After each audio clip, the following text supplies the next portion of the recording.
Hello, I'm Jeremy Rivera, your unscripted SEO podcast host. I'm here with Paul Baterina, who's going to introduce himself and tell us why we should trust him as an SEO expert. Yeah, my name's Paul. I've been in the SEO game for about 12, 13 years now. I don't know if you want to trust me as an SEO expert, but I do work for a big publicly traded company called REVOLVEclothing.com or Revolve.com now. And I've been there for 13 years as well. Interesting. So all in the same see, because usually when I talk to SEOs, we've bounced around. We played the field. We've touched in a dozen different industries. I know I've worked with poop scoopers. Yeah. I've worked with realtors, which is the same thing. Just kidding, guys. I love realtors. Um, uh, Plumbers, actually sump pump guys who also deal with poop. I don't know why this is such a thing, but also like big enterprise entities like Logan's Roadhouse and Captain D's and done like the enterprise thing. What size of entity have you been working with and what's it like what's it like to work on one niche for that amount of time? Tell me, please. I guess I've been extremely blessed to work with a company where, I love the culture. I love the environment. I have a lot of respect for our CEO. Um, I'm not going to lie though, like, even though I have this 9 to 5, I did dabble into a lot of affiliate marketing. That was like one of my biggest passions. So call it what you will. If you want to call it the gray hats or the black hats, there was that side of things that I was really interested in, while I also have my 9 to 5. Fair enough. Fair enough. But I would just say that it's really, I don't know, like maybe things change as we get older, but maybe when we were a lot younger, we were more, not saying everyone, but for me, let's say I was super driven. I wanted to make more money. I wanted to hustle as much as I could. But I'm at that point in my life now where I'm like pretty content, like pretty happy with this company. I respect a lot of people in this company. I enjoy, like I'm still here at home after this interview. I'm going to go to work. Um like usually if you work at a typical 9 to 5, you got to be at the office at 9, you got to leave at 5. So there's that Yeah. flexibility. And that to me is pretty priceless. Yeah. As a matter of fact, even after this, I'm probably going to pick up my daughter from school, take her home, and then go to work. So that's Yeah. usually unheard of. Like, and I'm not going to get in trouble because of that. So Tell me about the optimization world. What type of site that you've been working on? What are some challenges or victories that you've had in that niche with that storied amount of time with them? with Revolve, so I guess we'll backtrack a little bit. I joined in 2013. There was a SEO team. There's about three or four of us, and it was just me for the last 8, 9 years being in the company. And during that time span, um, a lot of it had to do with technical SEO. And until this day, we still have a lot of technical challenges. But it's been, and you tell me this too, but it's been a challenge with talking to C levels about how do we quantify whatever it is that we're going to change. Is it going to move the needle? Sure, yes, it's best practices. Sure, we know that from an SEO standpoint, like we need to make the site faster. We got to clean up, the site architecture, X, Y, and Z.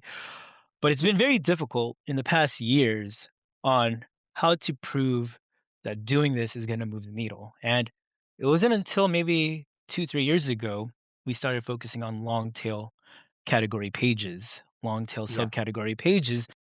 And because of that, and my CEO actually likes the actual growth. Like it's actually tangible. Like you can actually see, hey, if we created X amount of pages, we can see that this was the reason why we grew X%. And so that's what I've been Yeah. working on. Long tail pages, pretty simple. I think it's something that's underlooked at. Like it's in the e-commerce niche, right? Yep.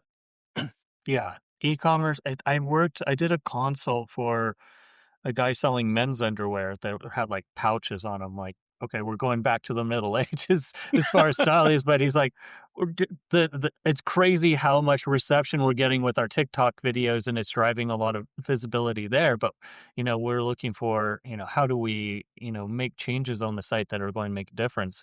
And I just seen, posts from I think it was Mark Williams Cook was talking about how Google digests different types of queries, and there was actually an exploit that he discovered, and he was able to get query processing information out of this Google endpoint to show that they kind of fold and sort query information, and that front side query filtering impacts the output.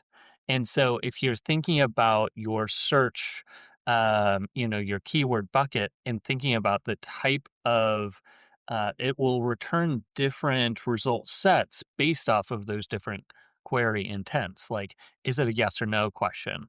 Or is it like a Boolean type answer? Or is this searching for validation? Or is this, competitive analysis? There was only like really 8 buckets that everything fell into.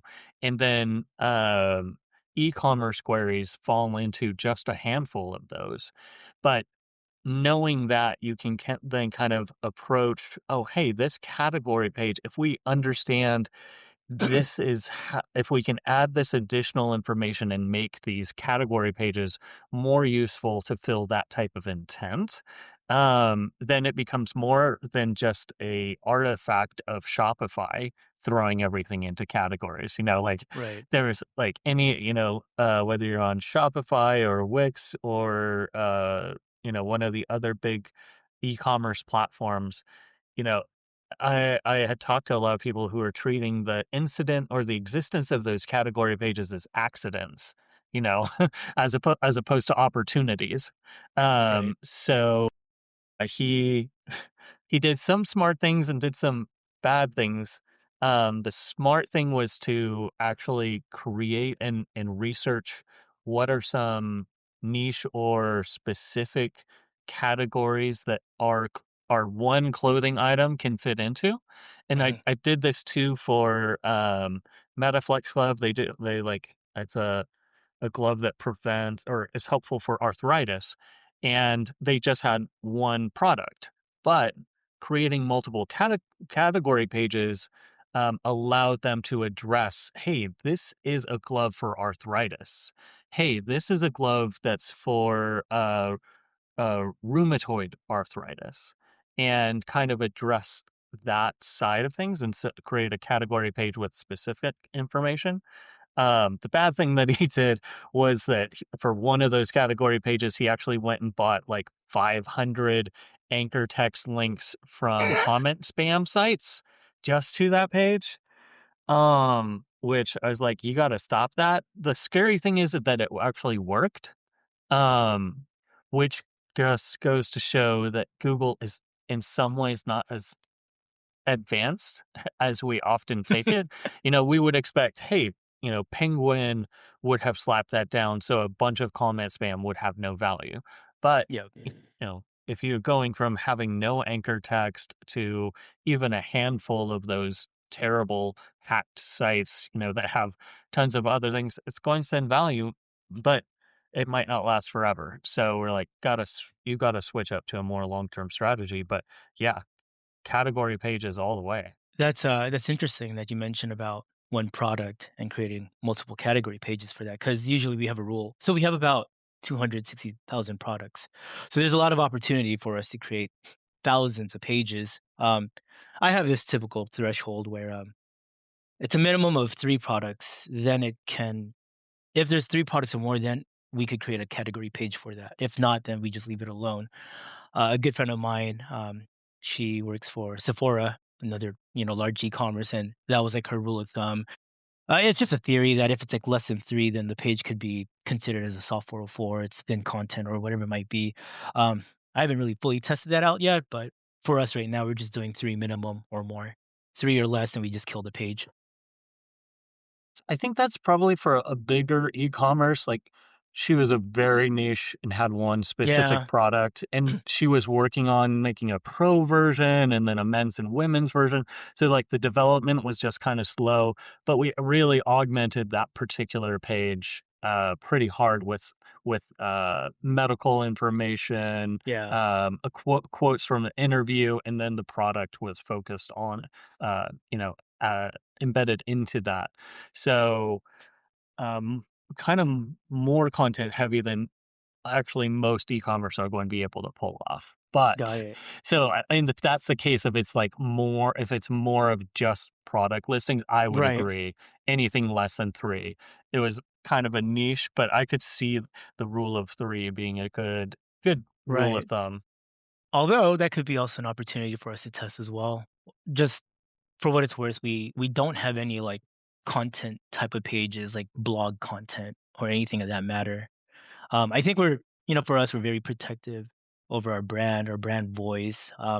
Not saying, the argument is like, when it's SEO, like you can clearly see at times where it just seems like it's super for SEO purposes versus for the user. No matter how much we want to argue saying, oh yeah, it is for the user. But then when, I don't know, just because of Revolve, it's high fashion, it's more on Yeah. imagery, it's more on, the brand messaging. When there's a ton of block of text, it kind of just steers away from the consumer and it's more focused on SEO. Although we know that it could help with SEO purposes. So it's like a battle that we go through or that I go through, from a day-to-day basis. No, I definitely hear that, and that is something that it seems like, ironically, the higher dollar the item, the harder it is as an SEO to argue for more text, and you end up losing more often to it's an image, and they spent $5,000 shooting that image and spent Right. or maybe $20,000 shooting that image, and so they're like, "Yeah, we paid a lot, so it's a picture." And you're like, "Okay, this is a file name, maybe alt text, can I put anything more on this page?" Like, I know Google can tell the difference between a landscape and a cat now. It can process and understand images a little bit better nowadays, but still, yeah, it gives you so much more work to work behind the scenes to try to create other relevant signals when there's such a heavy emphasis on just images. Yep. Yep. Yep. Hey, real quick, tell me about your shirt. Plucking ops Oh, blossoms. Yeah, yeah. this is my Thanksgiving shirt. So every Thanksgiving we get a batch of T-shirts that everybody wears, and everyone just wears them on Thanksgiving, but I wear it every opportunity I get. Do you play the guitar by any chance or? I do happen to, Oh, but it was plucking, as in like plucking feathers for a turkey. oh, okay. My wife has one that says "May the forks be with you." Oh, got it. So they're all of Thanksgiving and food-based pun shirts. That's cool. But yeah. No, I do pluck strings a little bit. Not good enough to publish anywhere just for I mostly just do aca acoustic covers of video games, Okay, cool. like Legend of Zelda, playing Gerudo Valley on acoustic guitar and mashing that out is something that That's I really find cool. fun. Gotta have time for video games too. That's I love video games, man. So Tell me about link building in e-commerce. What's the status on yeah, that? What are some of the approaches that you've seen churn and burn, sure. or something that's been true for a while? So in 2013, I got hired as a SEO link builder, and I thought I was actually going to link build. All I did for like a year straight was disavow links. I would just literally audit and go through and just send out emails first, and after like 3 weeks or so, if they don't respond, then we add it to the disavow list. But for us personally, like we don't do any link building. We had hire an SEO team to do link building, but then what happened was we also have a PR team, a brand marketing team, and so now, C level was saying, well, why do we need this SEO team when we already have PR? And to to that argument, they have relationships with all these, if you want to call them influencers, right? That do have Yeah, blogs, that do have a strong following, and so honestly, we're at this point now where we do still go out for influencers, but now it's trying to quantify like how does it really help with the overall site, yeah, The argument is reaching out to an influencer, having them like do a shout out back to Revolve. There's like this halo effect, but now we really Yeah. want to be more analytical about it. Like, how does it really help? Like what's the expected impressions? What's the expected visits? Is there any correlation of by reaching out to these influencers, does it actually improve our brand search volume as well? So they've been like working with me on that, on how to like improve on that. We're still in that process, but I would say right now it's really just we have a full on brand marketing team. They have this whole process where they work with influencers, big time artists, big time celebrities, and a lot of like press as well. Like recently, we just opened our first physical store in Los Angeles, so that's been helping out. And then of course we have the festival coming up in April, Coachella, and we have a really big festival there where we have various music artists that's playing. So there's going to be a lot of press as well. But in terms of like strategically for an SEO perspective, there is no like specific link building at all. I'm curious. My friend Matt Brooks of SEOteric says that ChatGPT is your least trained but most popular customer support representative, and you can stretch that over to other AI tools. Is there anything that you're thinking about for brand as far as like how are you approaching AI visibility? Is it Mm. folded into the SEO suite? Is it seen as a PR type of thing that you don't have to worry about as much? Or is it something where, at your level of brand value, is it something that C-suite has brought up to you of, hey, we want to show up in these AI overviews and AI tools? Is that in your den, or is it something they're taking on elsewhere? Good question. It's definitely in conversation. It's in my den right now.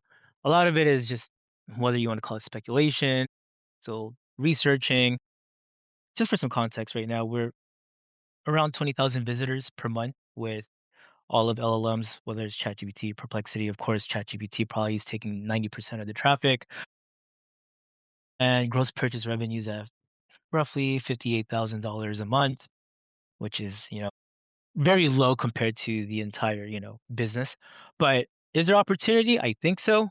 Um, Now, here's a challenge, and I just want to hear your thoughts, is maybe on LinkedIn or maybe on Slack or whatever it might be, we might see this new strategy that, hey, getting an increase of like, more comments or working on your brand reputation on Reddit, more citations, you're going to show up. And then 3 weeks later, oh, the number of citations have dropped with Reddit. And then later on, someone's going to say, hey, do some FAQs on all of your product pages or your PLPs. And then soon enough, there's a new algorithm that's going to take place, and that's not going to show up in these LLMs no more. I think we're a bit concerned, or we're kind of like we're cautious in a way that, hey, we just want to be very careful if we want to go all in on something. Like, is it going to last in the long term? And then this kind of goes Yeah. back to maybe it's really just best practices the way that we've always known, and then that ultimately, we would get rewarded with AI visibility. Yeah. I don't know. I'd love to hear your thoughts. I think there's two conversations I had that stand out. One was with Alejandra Meirhans of Get Me Links and Jason Bernard of Calicubes. And we both dug into kind of understanding the architecture behind these LLM based AI search tools. I lean towards calling it LLM optimization because it as a system, it's not heavily based off of RAG retrieval. It's not a data information retrieval system. So if you understand that contextually what's happening when you put in that prompt, it's processing it and it's looking first to its existing training database of information. And then if it doesn't have a solid answer there, it's going to run a query and pull fresh information and results. Maybe it might do a query fan out, maybe it might research multiple modes off of that. So it's kind of spread out and clustered. But that's just a fancy wrapper for Google rankings. Hmm. So there's that. And then there's the original training data set of whether it's AI overviews or whether it's third-party data set, whether it's coming from Bing's index or whether it's Google's index. You kind of have this two three layers that you can influence as an SEO. So you can work on optimizing Google and others' understanding of your entity of a business and trying to solve and make sure that the things that need to be done to confirm to Google that you are an entity, that this thing is this, has the backing of the right directories. Like, if you're a podcast, get it entered into the IMDb database. Yep. IMDb is seen as a valid source.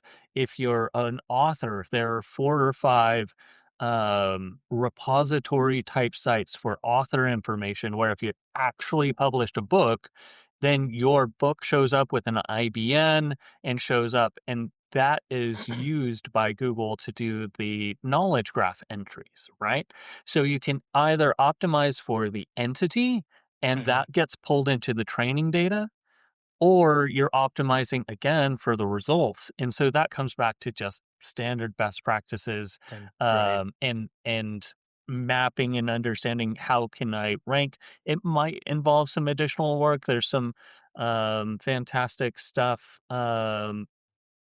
that's coming out. Mike King loves the query fan out concept, and trying to craft content, whether on your own site or elsewhere, to support that. I think the one thing that has kind of changed or shifted or is kind of loosey goosey at the moment is you can, for something like Top Chef in Seattle, you can literally just ask, what are the top citations that you used to determine who is the best chef in Seattle? And use that as a proxy Hmm. for, can I get on those specific cited sites? Are they lists of chefs? Are they directories? Are they newspaper articles? And then get listed on similar sites or get listed on those Top Chef lists, but that's just link building slash PR, but Right. with better visibility. Like, it's Right. almost like, on that side, like, Google's not going to tell you directly what links it valued towards answering the question of who is the top chef in Seattle if you did that query. Right. LLM tools will give that peek under the skirt. Um, so whatever they do there, but that won't tell you, if they used query fan out information, it's still going to go back to Google in part, Right. but there is that side of it of, hey, this is a lot easier to make an argument to C-suite of, hey, we want to find more places to get our brand mentioned and possibly Hmm. linked versus, okay, there's this page rank algorithm and I need to get on sites that have a specific authority that's measured Yep. in DR, but that's not an official metric. That's just a proxy metric published by Ahrefs. They used to have a real page rank and it was the little green bar and you sound like a crazy person, Right. right? Right. Like, Right. trying to argue for budget for link building, I don't know how we ever succeeded at it. It just kind of came down to either they trusted you and are like, okay, I guess we need this link thing, and I guess it's the most expensive thing that this SEO guy is going to do. And hopefully, and I heard that, my friend got burned. They got links and they did link building, and their site got trashed. So it's, like you were doing those disavows when you first came on. Like, it's like, okay, but it's a lot easier to say, you know what? Um, these tools try to find who's the most well known, and we're going to get you in more places so that you're known better. And hopefully we can do that for Google at the same time. Way easier to get that approval, you Right. know? And people are hungry for it right now because they're like, okay, I guess there's AI overviews everywhere. Everything's AI tools. If you go on LinkedIn, it's AI this, AI that, SEO is dead, blah, blah, blah. It's not, it's zombified, it's back from the dead again. Um, but those fundamentals are still there, but how we talk about it in the C-suite can shift to be Yeah. easier on us. Like, we don't have to talk, we can talk more generally about authority, visibility, brand concepts. Um, that's my take on it. You got me thinking then, because like again, we have our digital PR team, we have our brand marketing team. We do have, I don't know if you've checked the site, but our metrics are really high and our domain rating is really, really high as well. We've got a bunch of, links coming from like really big sites, whether it's Fashion Week or like Bazaar Voice, like, more in the fashion niche. But it would be more interesting if we could make a strategic approach, especially for AI or LLMs. Uh, Maybe try to see, you know, where is it getting cited more? Are we lacking that site? You know, not only are we lacking it, but maybe the context, like the link that we're getting, the surrounding content around it, like does that trigger it? Will we have more visibility? Versus just trying to get relationships and get a link out of it. Who knows? Something to just be Yeah. more strategic about. I kind of broke down with Alejandro, and we agreed on some of the things that we understand that could be signals of different degrees based off of either Google's statements, their published patents. If you've never read Bill Slawski's work from SEO by the Sea, go back or ask Claude to give you summaries of those. It's very technical, but before he died, he did some incredible work on patent breaking down that's super helpful to understand. But we agreed anchor text is a signal. Um, the overall relevance of the page, the distance of your site and that site's link to seed. So a seed is like in let's say zoology, zoos are authority sites. Anything that isn't a zoo is distant from it. That's a very simple one. So the further how many further hops you have to go to get to have a site that's linked from a zoo, that's how that it lessens your authority, right?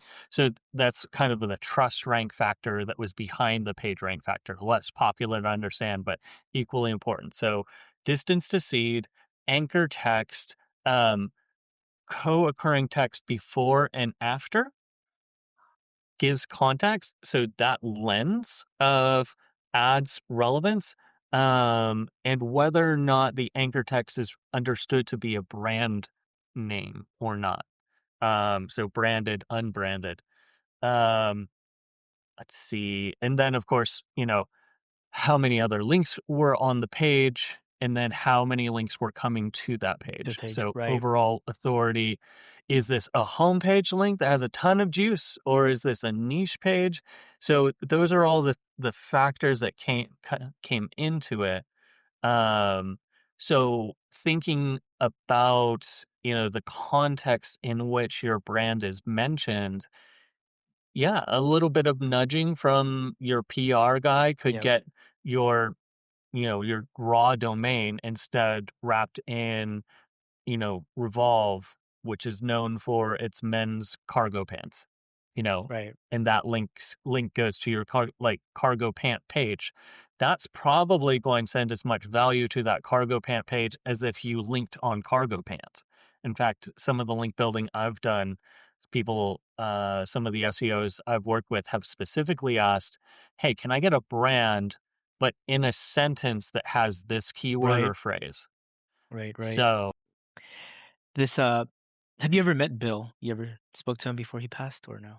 I did. I did get to I talked to him a good number of times for different articles, them a couple of times, but yeah, he's a good guy. I never met the guy, but there was a guy that I worked with years ago, and a lot of his methodology came from Bill. His name is Koray Tugberk. Does that ring a bell? It does, yeah. Yeah. So um yeah, the guy from Turkey. Yep, yep. I have his course. It's a challenge for me to grasp. I have to like go over it multiple times to really understand the concepts and whatnot. So It it analyzing patents is infuriating but illuminating because it's like looking at the architecture plans for something, mhm, but the company filed like 10 different plans and you're not sure which one actually got built, but you right. know that they had to have patented it. So you Right. know it got you if it's being used, then it was one of these things. Right, right, So, like, it can't not have been patented, so analyzing it is valuable, but it's always a guess of is is the way that they implemented it or are using it in their system the same as what they originally spec'd out as the patent? The function will be the same, right. but, you know, one of the cheat codes you can always, te the tell of a Google liaison, that they're lying is that their lips are moving. Um Yep, yep. But when they're lying, they lie in a specific way. They have it's like, have you ever read any, like, fantasy novels about elves and the fairies? Like, they can't tell a lie, but that doesn't mean that you can't get trapped in their world for 1,000 years because you misunderstood what they said. Uh, never read a book, but got it, got it.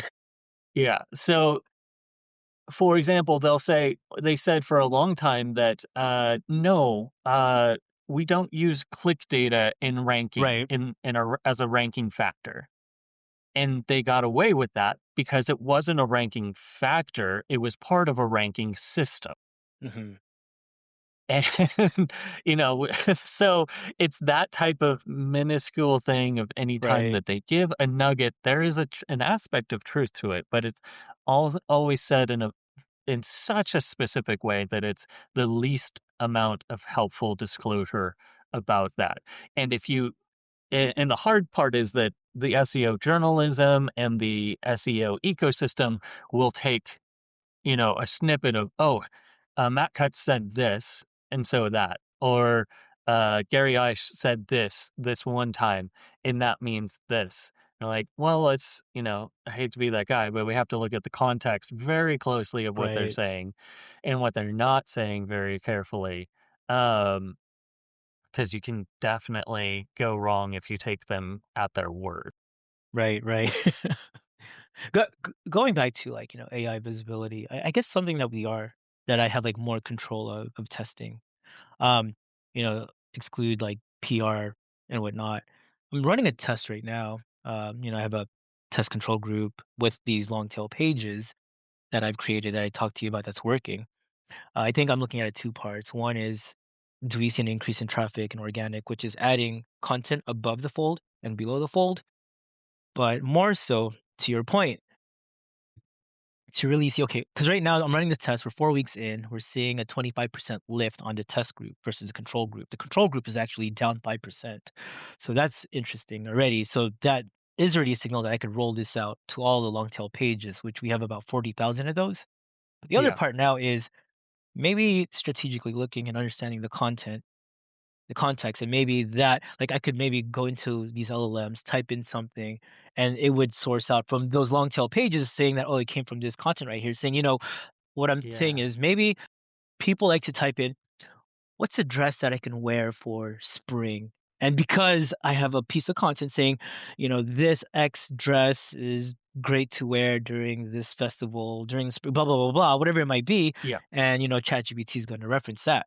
So that Yeah. could be another layer of, hey, this is how our visibility is growing. Yeah, I would add that to the bucket list, and I love to hear the implementation of the SEO testing. I know Gus Perugia of uh, who I interviewed. He definitely is a big fan of implementing that. So love to hear it. Yeah. I'll share the results with you when it's completely done. There's other tests that we're doing. I mean, it could be simple as title tags, putting the brand in the beginning, maybe adding like free shipping and returns at the top with the title tags. I mean, adding subcategories to the main keywords. So I mean, there's all sorts of tests. Love it. Well, thanks so much for your time and insights. Where do you hang out? If people want to chat you up, have conversation, where Yeah. can they find you? I mean, on Slack, the SEO community, I'm on there. I was pretty active before, but I could still be somewhat active there. I'm in this AIS group, Asian in Search. I think it's run by George Wynn. I'm pretty sure you know him. I'm on LinkedIn, and you could find me there too. And then if you guys all go to conferences, I don't know if you go, Jeremy. Do you go to Brighton SEO or something? Or I occasionally I get out over a couple of years, and my wife has a hard time running things without me at home, so haven't haven't gotten out to as many SEO conferences, but I do want to get out to Brighton one of these years. Maybe I'll take the fam with me, and we'll do English adventure. come out, yeah, or the one in yeah, in San Diego. That's the one that we go to, right? Oh, Come good. out. It's pretty over here now, California. I grew up in Ukaipa, so I totally Oh, got it, got familiar it. with the skills, with the the wonderful 3 seasons of California. There's there's sunny, hot, and on fire. Today's gonna be on fire, apparently. So Starting the season early, yeah. I know. This is usually when you grow back the grass. I I know. So yeah, that's where everyone could find me. So yeah, So, thanks so much. yeah. Likewise. Thank you, man.